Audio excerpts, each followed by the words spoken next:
Okay.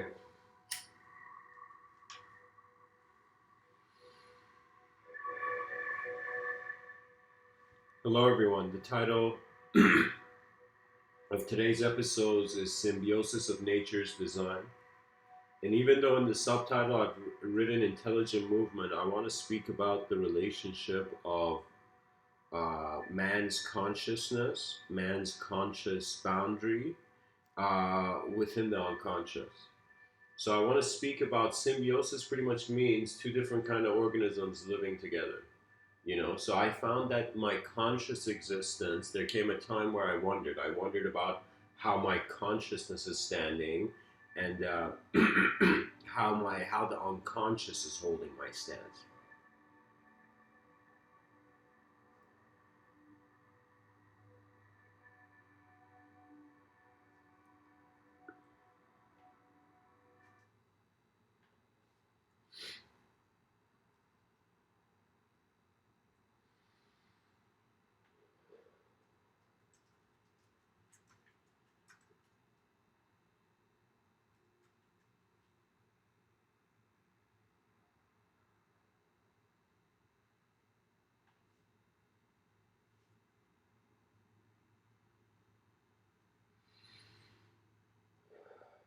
Aldous Huxley has this quote where he says there are things known and there are things unknown, and in between are the doors of perception. Every human being finds themselves between that door. They find themselves between the edge of what they know and the edge of what they don't know.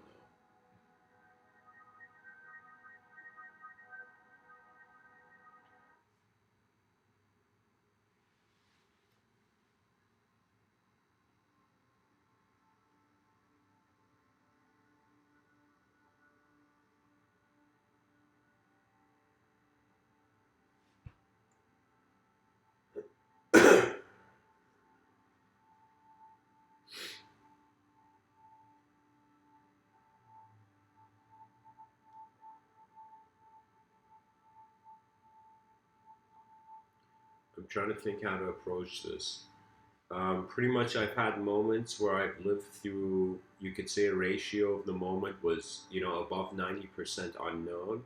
And I've lived in moments where the ratio of the moment was 90% known. So, what I mean by that is that I've been in moments where the design of life has been in alignment with my subjective existence and objective existence, the design of the moment. But I've also been alive in moments where, in some sense, just the subjective existence was bringing the certainty and the objectivity, as if we are creatures of thought and matter. And sometimes when we become really inclined towards being a thought, we kind of don't give matter the fundamental position. Why is it that people can entertain stories of metaphysical depths and implications? It's simply because there is an unknown element to existential phenomena simply by it being here. That means the scientists saw a world and was like, what is this? Then began theorizing about the Big Bang. So there was this initial impact of incomprehensibility of the individual activity and the cosmic activity's relationship. We are in an individual zone of existence, in an individual activation of being. That means our moment for now contains itself through individualism. However, this individualism has nowhere to go except collectivity. It is either collectivity or the void, either evolution or non-existence.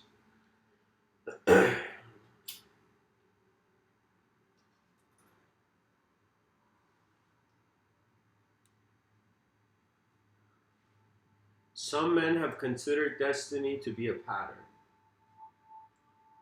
They have considered destiny to be a sort of universal movement, not just the movement of of the person's attention, as if regardless of if I feel my destiny is for the Earth to orbit another way, we see evidently it is not. So in some sense, we're bound by our environment's design. However, our environment's design has led to such a sophisticated design that the origin of our intelligence can either be ascribed as extraterrestrial, or if it is terrestrial, we don't know the terrestrial that well. We have not understood the multidimensionality of our existence beyond just thought and matter. Beyond thought and matter, it is more of a collective harmony. So you know how you go to a concert and like the artist is singing and you just start jumping up and down. You start like flowing with the crowd. It's a sort of crowd mentality at work. So I find that when we reach that moment when we are the witness of all that is known in our experience, and we're honestly also witnessing all that is unknown in our experience, you leave your attention ceases to navigate itself with only individual reality and realism. That means, believe it or not, you're like, you can say like the pillar that is holding the house, the column that is holding the building, it has an individual world and its own thing, but it has been positioned in a place where it is, whether it likes it or not, it is keeping uh, a relationship between the foundations of existence and all that it has, in some sense, understood to stand beyond. What I'm saying is, a part of your purpose is existential, and that is a cosmic sort of activity. And a part of your moment is experience. Don't per se have, they're not found in a character in a story dynamic. It's kind of just like how the world is already. But in some sense, experientially, our experience, in some sense, navigates itself in a plane of existence where the objective significance exists within a subjective existence that doesn't know if it is fully objective or not. I'm pretty much saying there's some moments you look at the unknown and you're like, man, I don't know. And there's some moments where the known world looks at the unknown self. You become a sort of glitch in the system of illusion, of naturally occurring illusion. You kind of begin to see that the sophistication of our species is that it is at least the human species is positioned in a room of intelligence. Imagine right now you're in a room. Now imagine you're also simultaneously in another room.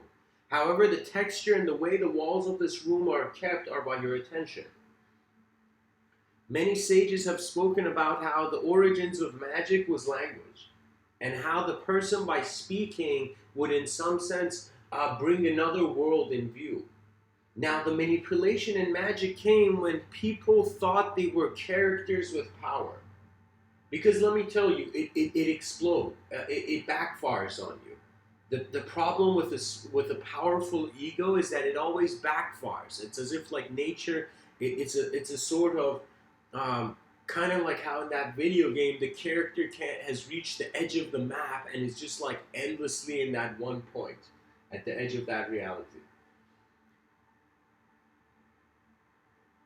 Language was a sort of development of an inner world where the meaning of objective reality was not just outside. We are a creature that has an inner self and an outer self. And therefore, by having an inner self and outer self, we in some sense have an inner world and an outer world. Now, this idea I just said right now, this can be challenged, but it's in challenging it authentically, you kind of see the bridge it is. So what I mean by that is that in utter honesty, objective certainty can never be reached. Simply because the whole cosmos is too vast to index for an accurate estimation. It's just too big. And there's parts of it we can't even see, considering dark matter, dark energy, and black holes, Now, there are quantum physicists, there are very theoretical physicists who believe that, in some sense, what is on the other side of a black hole is a white hole. and that this white hole is a sort of it's creating a sort of wormhole between dimensions, as if we are tunneling from one existential nature to another, sort of how the universe is kept. Now, for me, it's very fascinating because I consider the stories of mankind to be a very tiny, tiny percentage of reality. So I remember I was having a conversation, and I remember saying something that, in some sense, I was talking to my father, and it kind of it kind of shocked him, I think, a little bit. In some sense, that we were talking about the notion of past lives and how in many religious traditions they've had past lives, and this idea is very it's very valued by my father, you know. And so this notion of past lives, it became very interesting because I looked at my father and I was like, I can't be certain of a past life, who I was in the past before this existence, or what I was after this, or what I will be after this existence. Simply because what I see in my consciousness is a tiny percentage of all that is. What that means is there's a way a human being can look at this world where you're an ant under a rock and there's greater movements of intelligence beyond you, and there's a way where you can look at it where you're at the top of the, your own food chain. It's like being a fast food restaurant owner and just being your only customer. You are your only customer. It's one of those things where subjective realities have a sort of hollowness to them, where that the others cannot see them all the time.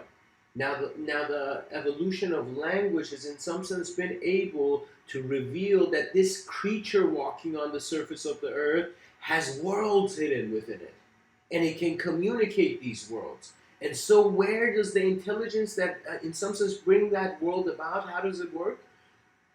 My guess, not in some sense guess, what I feel I've experienced is that there is a dissolution of known individualized, referential, hierarchical, and spectrumized intelligence into a singular world.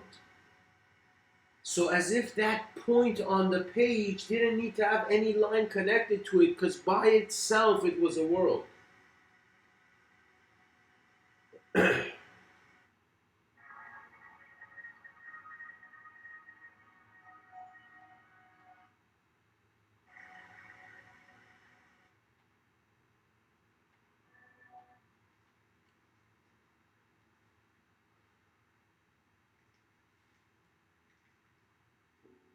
So in some sense, either the unknown has to enter your knowledge to be incorporated consciously, or your consciousness has to step beyond the fences of the unknown and the subconscious.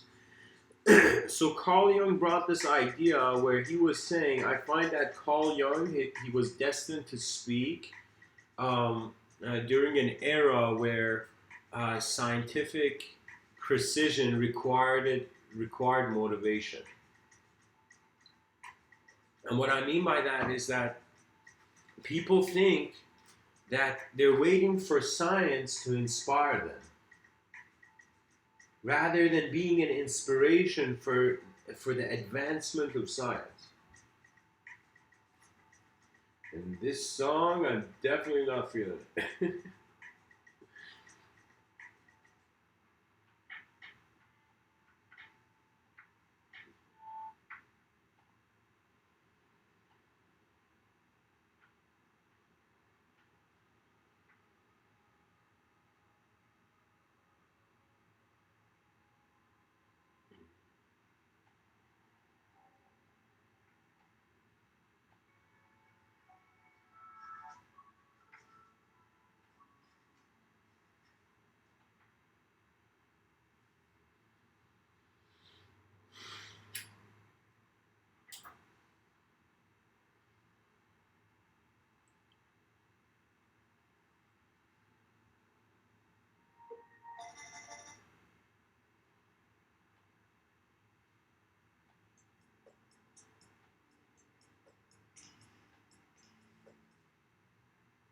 Okay, let's continue.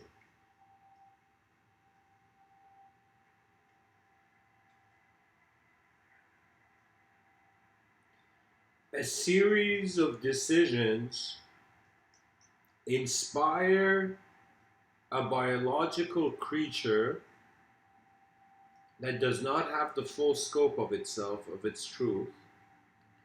A series of decisions based on an inner self in an inner world inspire the creature's outer world. So what I mean by that is that there is an idea of you right now, the I thought. Now, this I thought, it is there prior to your movement, and it's there prior to your movement currently. That means when evolution began, people didn't know what thoughts were. They felt like there were creatures talking to them from behind veils they could not see. But the relationship one has with thought that it appears. It is a sort of revelation of the moment, the way you looked at that moment.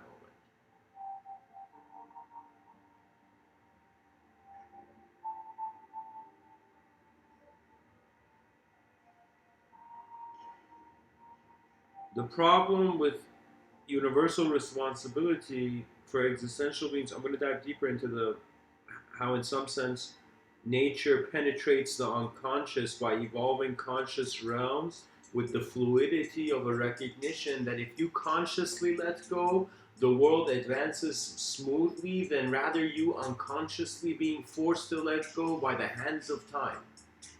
Because we are again materialistic creatures, yet this materiality inspired by the ideas behind its eyes, it sees those ideas centered around the moment divided into two dimensions, a subjective realm and an objective realm.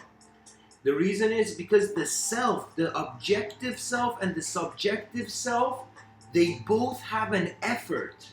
They have an effort of continuity, hence they unite their worlds. So trust me, it's as if, because we have two hemispheres, it's as if we are two beings looking at one world.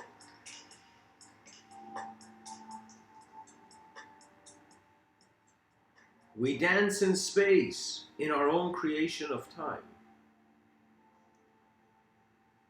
For me, every human being has been a master painter. They have painted meaning over stuff. And if this meaning does not resonate with the meaning of another human being, we have wars. The profound implication of the symbiosis of nature's designs is that, just look at this picture I uploaded. I uploaded this on purpose, this picture. Because you see nature's natural development, and then you see a conscious part of nature that could observe that nature building an integrative sort of technological advancement. So what I mean by that is that this dam is goddamn incredible compared to the evolutionary journey this creature has went on the surface of this earth. Our minds are from another universe. But our bodies, guess what? We're, in some sense, it is right. I consider what the notion of the religious God was at its core. Of course, it's undescribable and undefinable. My theories are trying to walk into that part of the forest, into that part of the unknown. And when I was younger, I remember I heard that, like, I was raised in Iran, guys, for some years, majorly in Canada, like I've been in Canada most of my life, but I've also lived in Iran. And when I lived in Iran, there's a sort of subconscious religious kind of culture at work. And in that religious culture, you see, in the Western world, they don't like the stories of religion, so they don't care about it. But you don't understand. Any story a human being cares about, they begin living their life through. It is like their clothing. So when I see atheist and theist debate, the atheist is like, I don't like what you're wearing, man. And the theist is like, yo, man, what I'm wearing is pure and true, you know? But they're both arguing over masks of ideology, over experiential phenomena that at its core is as empty as the attention that looks at it. I am telling you. Sometimes in a world of lies, all you can do is walk truthfully. That's the minimum of your survival. To be honest, so you don't project various dimensions of illusion, because the problem with your desires is that each desire is an outcome of a world. And so when a person has so many desires, it's as if their mind in that instant is projecting so many outcomes of the world. And therefore the world is like, yo buddy, you're giving me too much data of what you want. I can't handle your karma properly. And I'm being playful here, but I'm saying that there's really two ways you can look at the world. Either it's alive or it's dead. Okay? Either there is a sort of intelligent, there's an origin of intelligence kind of moving the universe, or it's a machine. It's like a box. You open it, you see nothing in there, or you see something in there, but it doesn't change the nature of the box. Because what machines are, they are developments of activity, of materialistic activity. And these developments begin with containing. What is the whole, why do we have kings? These kings back in the day, like when you look at Game of Thrones, there's a very kind of medieval truth in that. That people were constantly trying to contain reality. Eventually we reached a sort of civility that externally everybody didn't need to be king. We understood that a sort of peaceful platform of function is more efficient than a sort of greedy battlefield where everybody's trying to get on top of the hill. Like, what's the point? You get on top of the hill, but eventually all men die.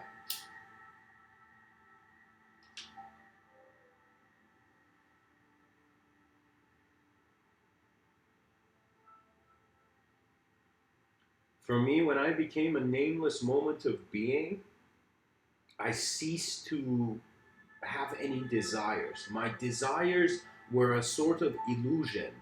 And I'm not saying like your desires are an illusion. See, like I'm speaking to you as a comrade in the war of language and in the war of materiality's continuity through time.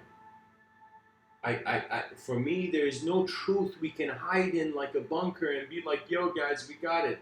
You know, this group of people has somehow magically understood the only truth of the world. Like you know, for me, it doesn't work that way. It's too dynamic. It's too changing. The system is changing more often. The system of life is changing. The world is changing faster than your beliefs. Therefore, your beliefs are their own bubble. They are what time has left behind, because time demands the new. Time is like that guy, like every moment, like turning the pages of the book of existence. You know, each moment, it's as if novelty lives. The newest ideas live, regardless of how cruel. So I have this fundamental, I guess it's kind of, I've come to this conclusion based on my own like karma, but I'm kind of telling you, sometimes if you look at life as a program of design, an intelligent program, you'll kind of see as if certain values of existence are required to continue through time until their end. As if you imagine you were such a great inventor that you had invented so many different kinds of robots and they were all living in one room and they didn't even know you exist when you were watching these robots. I'm pretty sure there's a movie like that. But like, and so if you were watching these robots who had no idea of their creator, you would fundamentally, as the creator of your universe, be observing program design. You would be looking at your expectation be fulfilled. So one way I see that every person who creates something, they can't forget it. You can't forget your creation. This is why truth is a sort of ever-present implication, where they were like, God, you want to know what God is? Well, guess what? You got to know what omniscience is, omnipresence is. You got to understand non-locality and locality at the same time to even be able to conceive it, or the story will remain as a paradox. It is only our experiences that bring our ideas to life, and in that life we find the certainty to continue.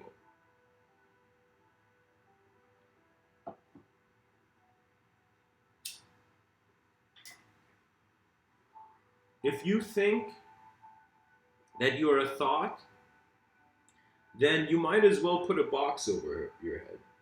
Just do it. Just put a box over your head because you're as blind. For me, we are again. I can't emphasize this enough because I see the whole world in idea worship. Back in the day, it was idol worship. People were like, "Yo, man, this bunch of rocks is my god. It's my truth, bro. You know, this bunch of rocks." And then some dude came and it's like, "How could these rocks be your truth, bro? These rocks are like a little part of the world. Like, what are you saying?" You know. And so eventually, the mind of man went to a point where it realized it does not allow the external to be true. That is why people broke the idols of man's worship. This is why we don't think we're just materialistic creatures. Even though we do feel the cause is materialistic, yet the mind seems to be in some way the mysteries of consciousness hold the personality in ways that the biology cannot explain. That means your DNA is a vehicle for an unknown attention.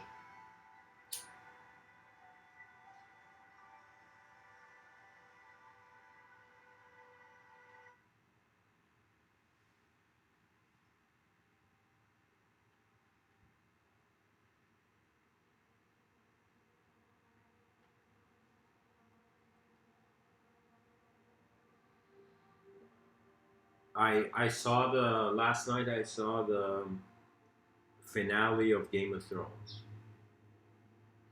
and I tend not to speak about movies too much, but there was a moment where Jon Snow does the ultimate action of justice.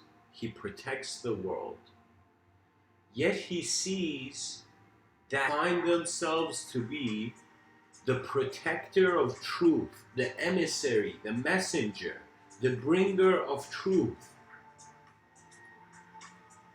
Yet they are not God.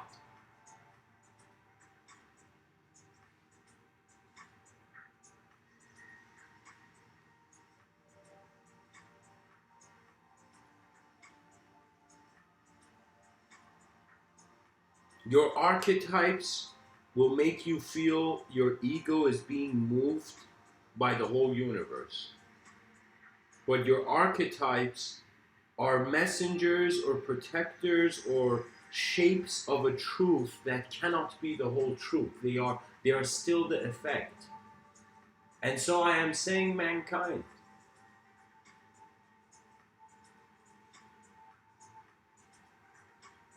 due to it being one lifetime,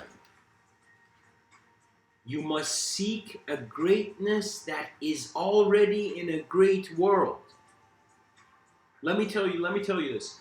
It's kind of like how I started these talks. It started with a vision.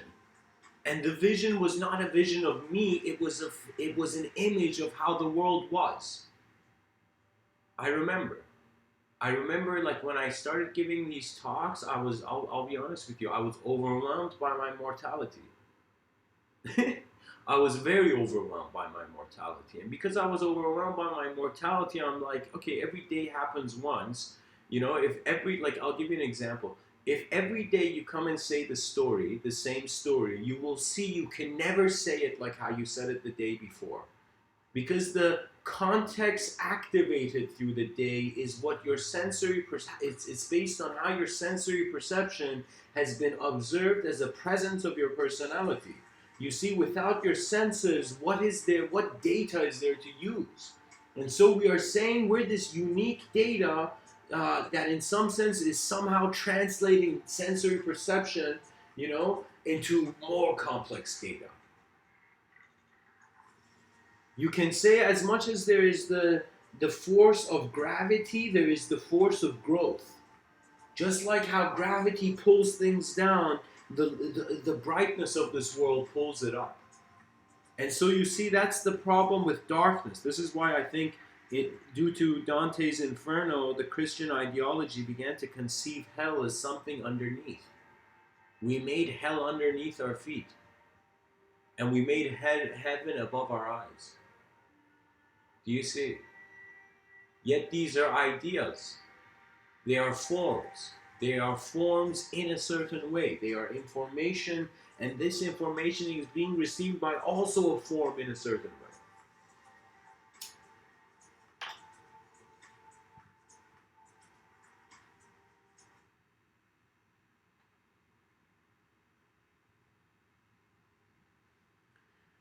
So to kind of bring this more towards the intelligent movement of the known and the unknown, of the conscious and the unconscious as systems of intelligence, both interrelated, codependent, yet separate in their own rights. So when I use the word symbiosis, the first time I kind of was opened up to that world was through this nature documentary where I was seeing a group of birds that in some sense lived on this buffalo's back.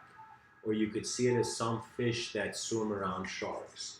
And so, in some sense, it was a sort of, how can I tell you, two different systems of intelligence recognizing the value of their unification. As if when that animal, like the buffalo, can't clean its back, so the bird cleans its back, at the same time, the bird somehow finds food. I don't know. I guess, that's what birds eat, buffalo's backs. Yeah.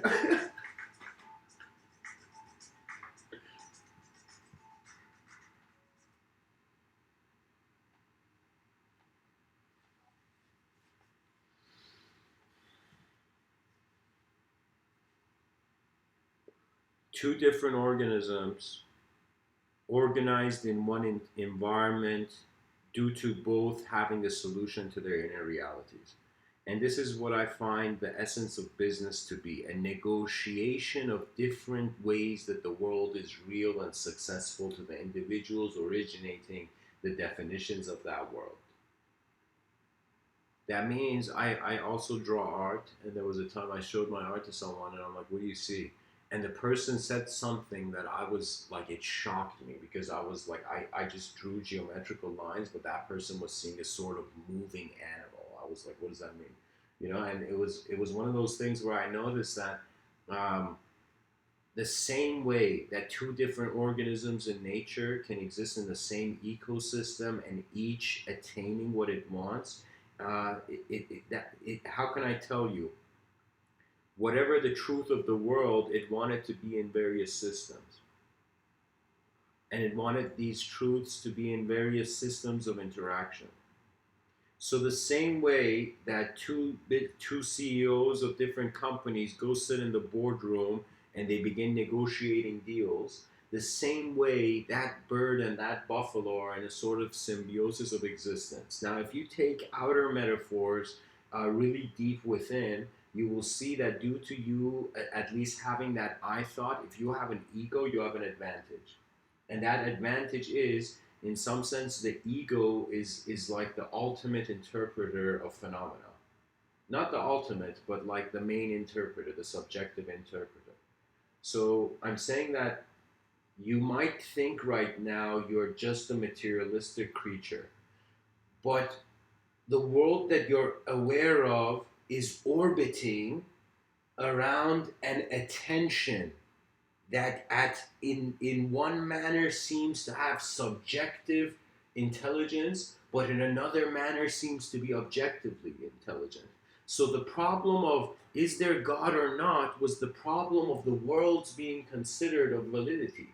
And these worlds being considered of validity eventually came to the known and the unknown. And a species that can accept the unknown, they evolve quicker than a species that just wants to know things in a certain way, We have to treat the world like it's alive, or we'll treat it like a room we don't care what we throw in. Like, I'm telling you, this world is as alive as your eyes are. To your mind, the world is a simulation. Matter is a simulation. It's the mind simulation to itself. That means your consciousness feels like the God of the visible world, visible universe. Yet, your body, it's as if, just like how in religion it was said that God made man out of clay and then blew life into him, it was as if the permission of a higher dimension to be present in a lower, or the permission of a lower to be present in a higher. Either way is valid. So for me, I'm telling you, what divine intervention really means is how, in a sort of onion-style multidimensionality, a higher dimension has in some sense imbued life in it within its lesser dimension. Just like how you look at your phone and you're like, yo man, this is my phone. You know, similarly, you look in the mirror and you're like, yo man, that's my body. Do you see? Yet the owner is undefined. Your consciousness is unshaped. There's a part of you attributeless where that is the source of your pure freedom.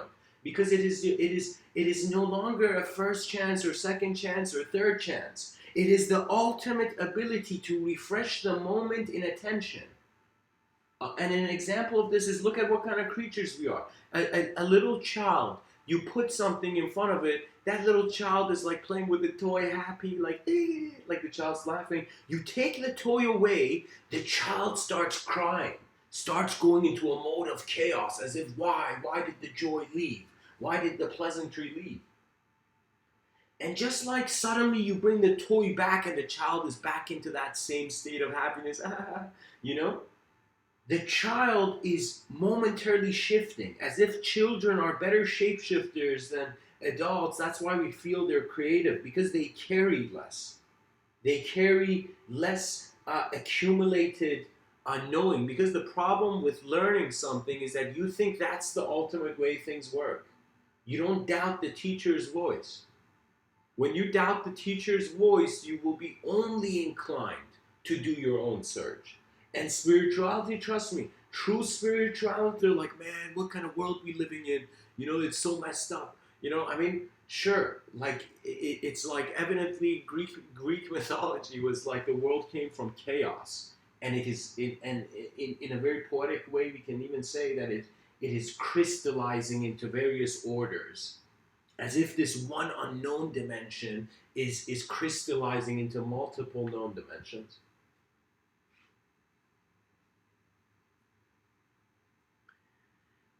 So pretty much, religion is a very, I don't want to say tricky, but you give yourself the freedom that you feel deep down you deserve. And even if you have a freedom, yet you can see that freedom and you feel you don't deserve it, by just seeing it, you do.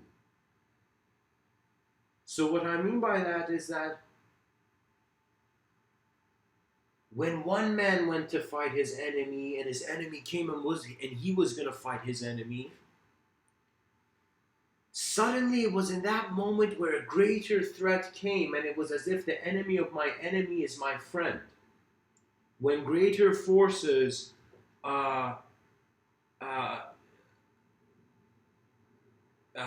siege, how would I say it?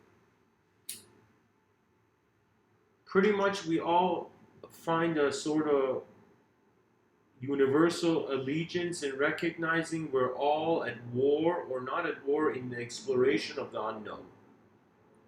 For me, education should not be just regurgitation. Education should be evolution. And evolution means the ape put behind the method it was using to move on four limbs. It put away a technology to access a greater one.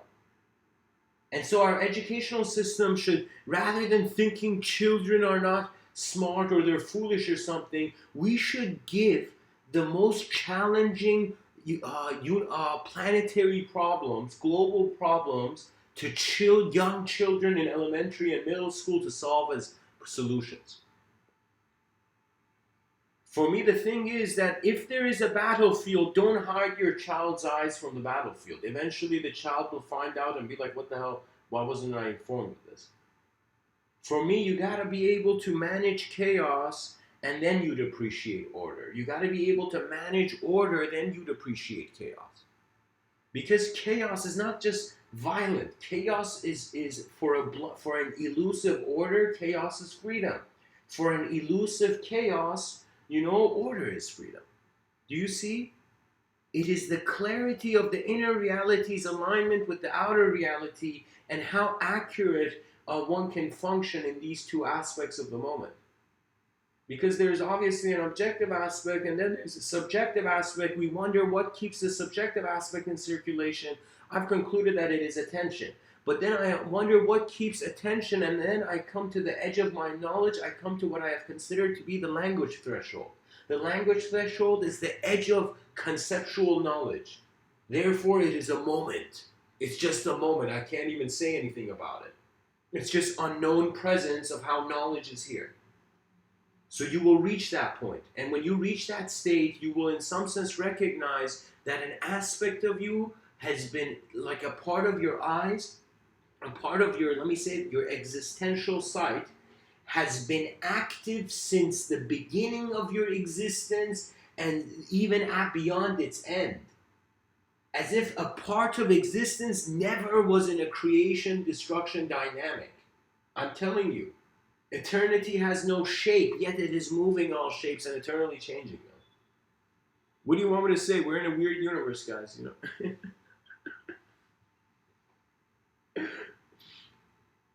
You know, I find that the first true philosopher that really looked at this life, his first words were, "What the fuck?"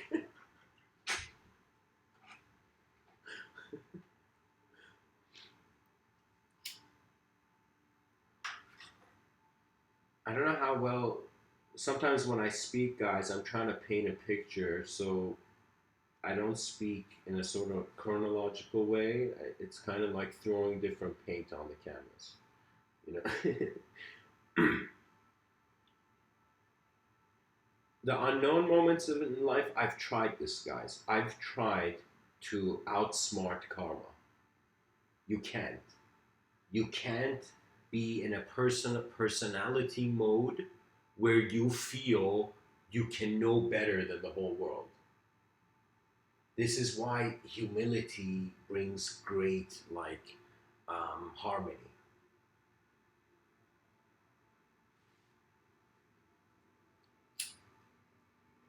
Because it makes you no longer entertain the lies. A humble man doesn't lie.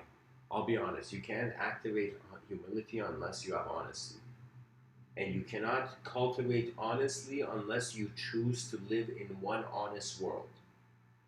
Like legit, like the thoughts come and go, but your conscious awareness of matter in some sense is here. As long as you're awake, it's here. That means we can only ask our questions about the observable universe and sensory perception. We can only question sensory perception in the waking state. In deep sleep, there's no heaven, no hell, no ego, no spirituality, nothing. It is just, how can I tell you? I mean, there is a sort of hidden attributeless wakefulness that is ever present within within the moment of self-awareness.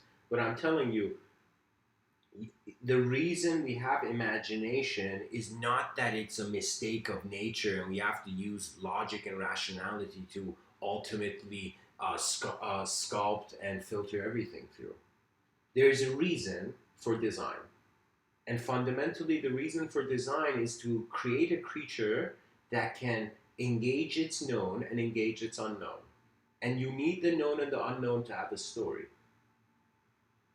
Because if the ending of the story is known before the journey, there is no journey. There's no middle journey. So your conclusion of who you are can limit your exploration of who you will actually become.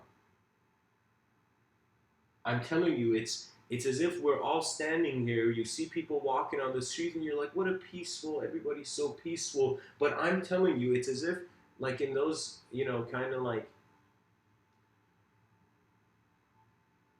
ideas are like extraterrestrial things on that's controlling people. Ideas are controlling people and are controlling those people who think they're ideas because they can be easily manipulated. What that means is if you think you're a bad guy, right, the good can manipulate you. What is being ascribed as good in the moment can manipulate you. Good people can manipulate the bad very easily, the same way bad manipulate the good. It's just that one of them is given outer consequence. Um, it's kind of very hard speaking about chaos because you can't put it in any box of order. I can't order it in any way. Fundamentally, the way I share my knowledge with the audience is through language. But this language is not just like I use words as they arise. And when an image, when a vision, that means even though I say most of our thinking is in language, like there's been times in talks where I've said language, your thought is made of language. You know, language is the skin of the ego. I wrote this in a book, you know. But in a book called The Source of Language. But in some sense, language is the skin of the ego, which means language is where time exists. Because time exists for a character in a story. The moment the character can't identify itself, it cannot be present in that system. And when I hear, for example, Jordan Peterson speak, this man says he's seen 2,500 kind of clients in his psychology practice or whatever, you know. And for me, what that means is that you're beginning to see that we're a society that values creativity, but if you don't go with the herd, you're because the best falsehoods are the ones that seem truth.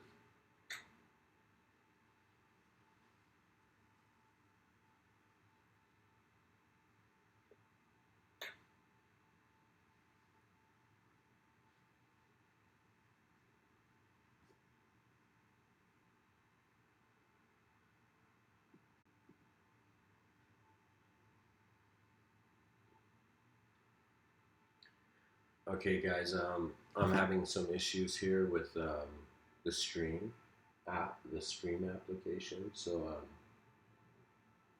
I'm not sure if you guys are here.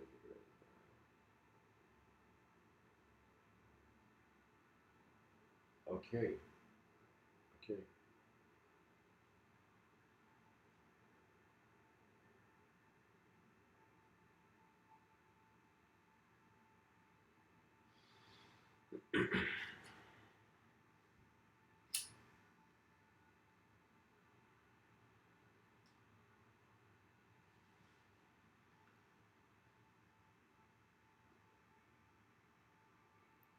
I mean, this is what it looks like.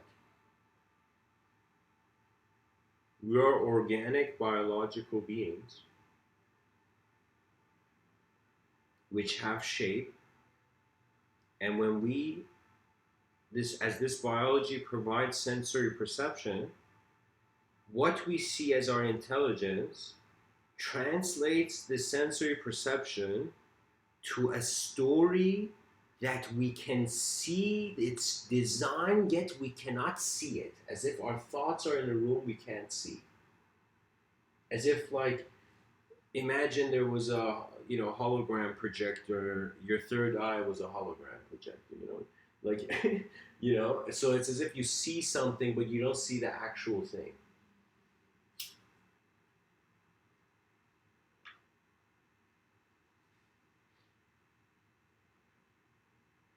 For me, intelligent movement for now for our species is based on our known, our relationship with what we know.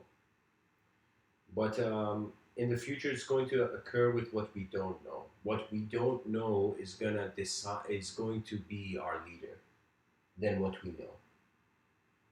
The leaders of knowledge will come to an end, and then the leaders of the unknown or unknown leaders will arise. In some sense, it's an endless painting. This existence.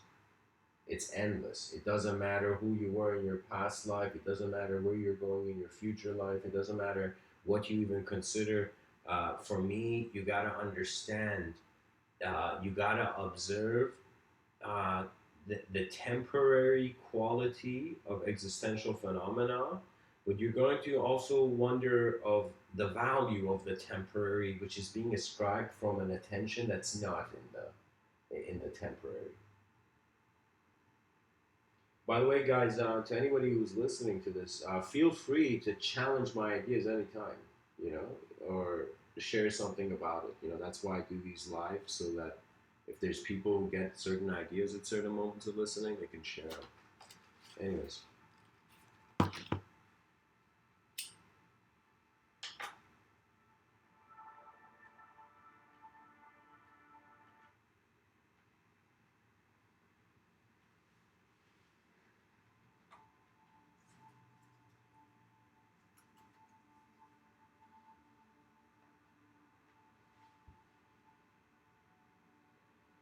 I want to share some interesting Leo Tolstoy quotes. He was a Russian writer, and by some is considered to be one of the greatest authors, like of all time. And some of his quotes, they read like this. He says, everyone thinks of changing the world, but no one thinks of changing himself. You know, he says, if you want to be happy,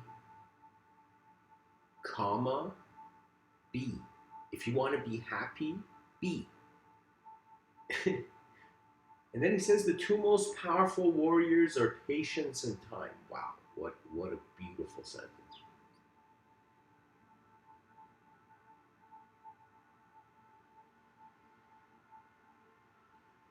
Leo Tolstoy says truth, like gold, is to be obtained not by its growth, but by washing away from it all that is not gold.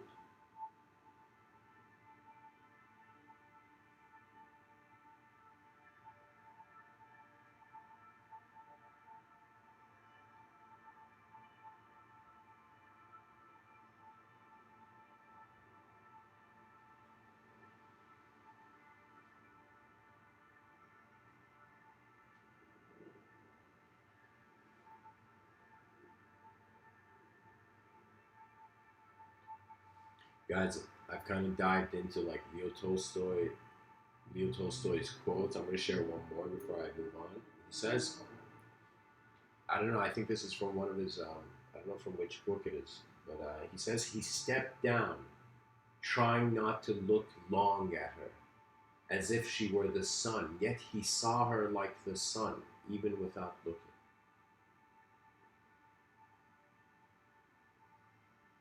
You see greatness with your inner eyes and the life in front of your eyes.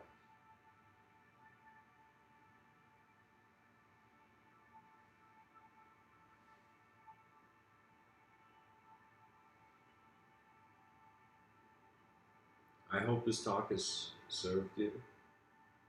I feel, in utter honesty, I I have come towards a sort of, there's only as like language can go only so far. The rest becomes a sort of integration of language between different worlds.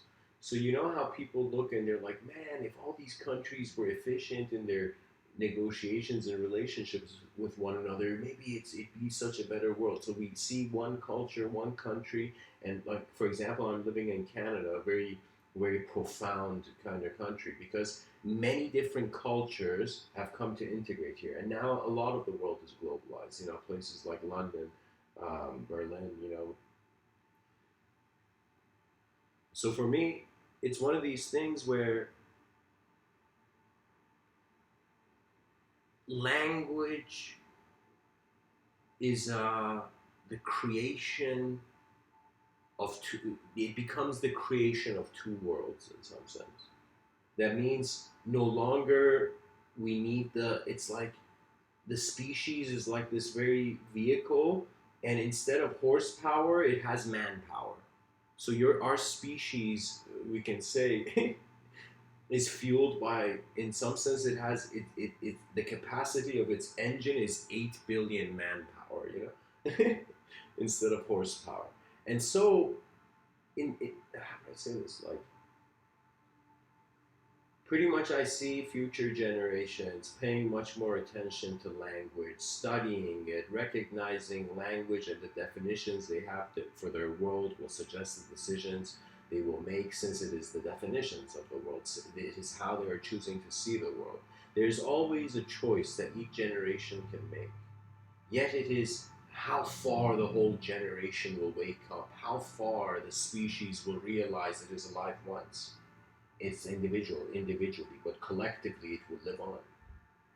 For me, it's like we're all pushing this wagon, you know, called civilization, and we push as far as we can until we transition out of this material existence, and then other people are born and they start pushing this wagon, pushing this ultimate motivation over our collective existence as a species. Do you know, I am waiting for the day that we begin to become curious about how the behavioral psychology of a galactic civilization would be. How the behavior and understanding of the mind, presence, body, and all phenomena would be. For me, it would be a world of many dimensions held together with the vision of one. In some sense, the evil is no longer being evil because it is inevitably seeing the loop, the hollow. It's seeing the simulation, the illusion.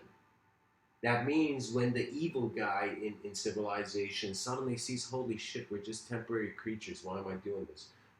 And when the good guy sees, holy shit, we're temporary creatures. Why am I constantly bashing success, objective success, but rather wonder about the potential of a mind to share an image, an inner image, to an outer world. For me, we're not using our species properly as people, and there should be no agenda or anything. It's just a naturally growing thing. This naturally growing thing has now become so complex that it has simulated a world of language where the story of the world is existing. Yet the story of the world, if it transcends language, cannot be passed down, as if the flame of this torch we want to pass to our children's children is, in some sense, the flame goes out before we can pass it. So in some sense, we need to protect the illusion until it can be true, which is strange, a very strange idea. Because usually you're trying to break illusions. Usually you go to this enlightened Zen guru and it's like, get rid of your ego, buddy. You gotta like take it off with your shoes when you come into the Zen temple, the Zen Monastery. Because you honestly you hear that statement where they say like, if this guy was walking in my shoes, he'd know why I'm doing this. But at the same time, just like you take off your shoes in a temple, those subjective shoes, that role you think you are when you enter a sacred place, a divine place, you in some sense get rid of any thought, because for you it's a sort of momentary absorption of a supreme objective value. The purpose of religion was to keep man's unknown dimensions accessible to him. Because I think, in some sense, just like how you drive a car and you see a bit further ahead, and then you make your decision which lane or which way to go or what to do. Similarly, I feel the vehicles of thought our ancestry were looking through, they saw their future. They wondered about their future. And in wondering about their future, in some sense, every person in every part of the world, there has been some being before your existence who has been alive, who has had an intention for that moment you're standing in. And when you understand this, you respectfully align and find a new allegiance with the nature of your world. You no longer resist it because you're like, man, it makes no sense. I hate it. Like I feel that's a source of a sort of premature anarchy that comes into people.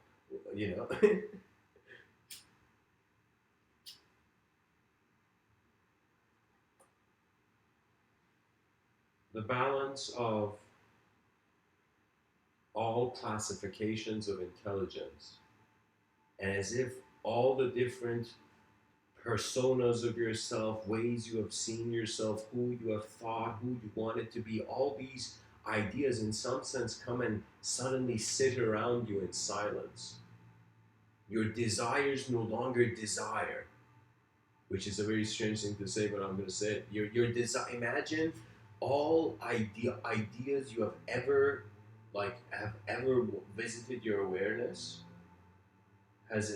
any ideology that has in some sense um, existed in your sight, imagine all these ideas literally sitting in pure silence and stillness in the recognition that you are present. As if the true guru, his disciples were never outside. Outside, it's like that's another, like, it's very funny. In some sense, we're all a world of students or we're all a world of masters. We're all enlightened or none of us are. Do you see how the inner reality works? It's its own bubble.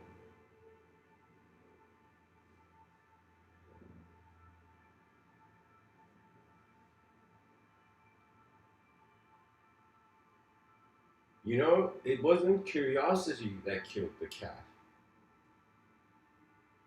One can say it was the cat's natural biological design.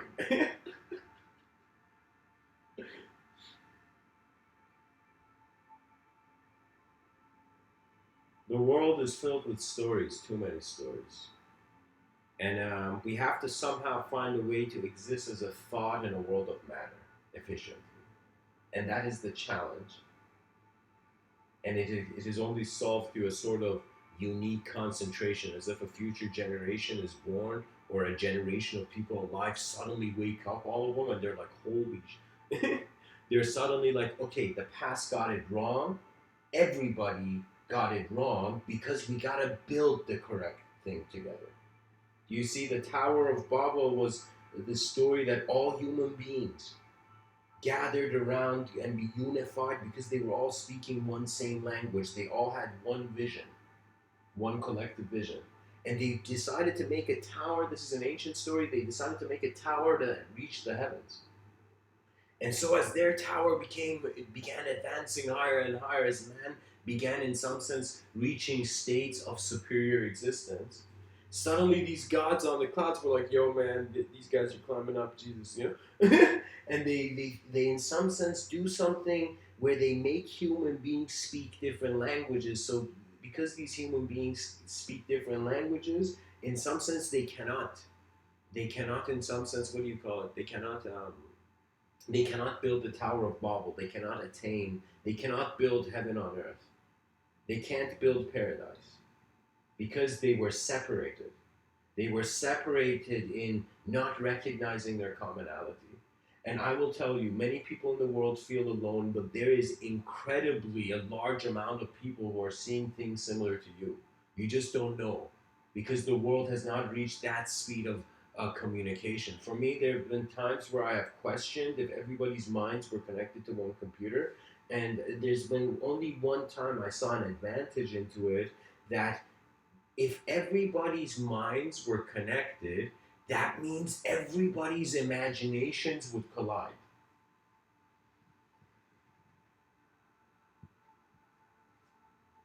And so that's an interesting idea, yet there's so much more to uncover, you know. I hope this talk has served you again. The only thing we can do is serve the living world before we die. Much blessings and namaste.